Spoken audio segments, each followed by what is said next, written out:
The rope cut into her wrists before the fear fully arrived. At first, Aisha thought it was a joke, one last stupid prank before graduation ended forever. The gym lights were too bright, the bleachers too loud, laughter bouncing around like nothing serious could ever happen in a place filled with balloons and banners. Someone pushed her forward. Someone else yanked her arms back. And before she could even turn, the cord tightened, rough and unforgiving. Relax, a voice whispered near her ear, sweet and cruel at the same time. It's just for a minute. But minutes stretch differently when you're scared. Her mortarboard slipped sideways as they forced her onto a folding chair behind the stage curtains. The smell of dust and old fabric filled her nose. The applause outside, parents clapping, teachers smiling, felt like it belonged to another world. One she'd never quite been allowed into. Aisha had learned early how to disappear in crowds. Keep your eyes down. Speak softly. Don't take up space. That rule had carried her through 12 years of school where being quiet made you a target and kindness was mistaken for weakness. They taped her mouth next, if not gently. The laughter faded into whispers. Phones came out. Someone said, "Hurry up, her name's next." Someone else laughed harder at that. Her heart hammered so loudly she was sure they could hear it. Behind the curtain, she couldn't see the stage, but she could hear everything. The principal's voice. Names being called. Each student walking across the stage to applause, hugs, cameras flashing. Aisha had imagined that moment 1,000 times, walking proudly, spotting her father in the crowd, seeing that small smile he always tried to hide. Her chest tightened. Her father wasn't supposed to be here yet. He'd texted that morning, running late. Duty ran over. Don't worry, I'll be there. A duty always ran over. They stood back and admired their work like artists stepping away from a finished piece. Rope around her wrists. Tape across her mouth. Graduation gown twisted awkwardly around her legs. Perfect, one of them said. When they call her name and she doesn't show up, priceless.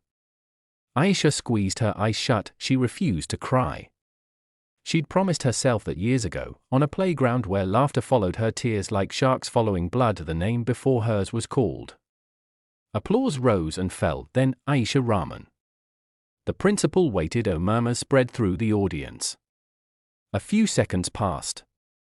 The kind of seconds that feel like hours when all eyes expect you to appear behind the curtain. Panic exploded inside her chest. She rocked forward, the chair scraping softly against the floor. The tape muffled her sound into nothing more than breath and desperation. Another voice spoke off mic. She was right here a moment ago. Footsteps approached the curtain, and then everything changed. A shadow fell across the small gap in the fabric. A man's voice, low, controlled, unfamiliar to the chaos of school hallways, cut through the noise. Step back. It wasn't loud. It didn't need to be. The curtain pulled aside for one suspended moment. No one moved. The man stood there in uniform. Dark green. Perfectly pressed. His boots clean despite the dust. His posture straight in a way that didn't come from practice, it came from habit, from years of discipline carved into muscle and bone. On his chest, a name tag caught the light. Colonel Imran Rahman, Military Intelligence. The bullies froze. Phones slipped from fingers. Smiles collapsed. Blood drained from faces so fast it was almost visible. The colonel's eyes moved from the rope, to the tape, to his daughter's wide, terrified gaze. Something ancient and dangerous settled behind his eyes. He didn't shout. He didn't rush. He stepped forward, slowly, deliberately, and knelt in front of Aisha. His hands were steady as he peeled the tape away, gentle enough not to hurt her skin. When he cut the rope, his fingers brushed her wrists like a silent apology. "I'm here," he said quietly. That was when Aisha broke. She collapsed into him, sobbing into the stiff fabric of his uniform, shaking with everything she'd held inside for years. He wrapped one arm around her, firm and protective, the other still holding the cut rope. Behind them, the gym had gone completely silent. Hundreds of parents stood frozen.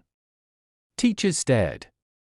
The principal's mouth hung open. The colonel stood, still holding his daughter close, and turned to face the small group behind the curtain. "Who did this?" he asked. No one answered. He looked at their faces one by one. He didn't need names. Fear had already begun the work. "Interesting," he continued calmly. "Because this area has cameras. And I happen to know the people who manage them. A girl whimpered. A boy tried to speak and failed. The colonel adjusted his grip on Aisha, guiding her gently toward the stage. As they stepped into the light, the audience gasped. The rope marks on her wrists were visible. So was the tape residue on her skin. The colonel leaned toward the microphone. "My daughter's name was just called," he said. "She will walk now." No one argued. As Aisha crossed the stage, the applause came slowly at first, confused, hesitant, then rose into something thunderous. Not polite clapping. Not ceremony clapping, real applause. She scanned the crowd through tears and found her mother's face, pale and trembling. Found her younger brother standing on his chair, eyes wide with awe. And then she felt it, her father's hand at her back, steady, unyielding. When they reached the center of the stage, the colonel stopped. He turned back to the microphone one last time. "Bullying thrives on silence," he said. Today, silence ended. Then he stepped away. The ceremony finished in a blur. Photos were taken. Diplomas handed out. But behind the scenes, things moved very quickly. Security footage was reviewed before the last chair was folded. Phones were confiscated. Parents were called into rooms they didn't expect to enter. Words like assault, detention, charges floated through hallways that had once echoed with teenage laughter. The students who thought this was a harmless prank learned something important that day. Some people don't fight back with noise. Some arrive with a name tag that changes everything. That night, Aisha sat on her bed, graduation gown folded neatly beside her. Her wrist still ached, but the ache felt distant now, smaller than the warmth filling her chest. Her father knocked softly and stepped inside. "I'm sorry I was late," he said. She shook her head. "You were right on time."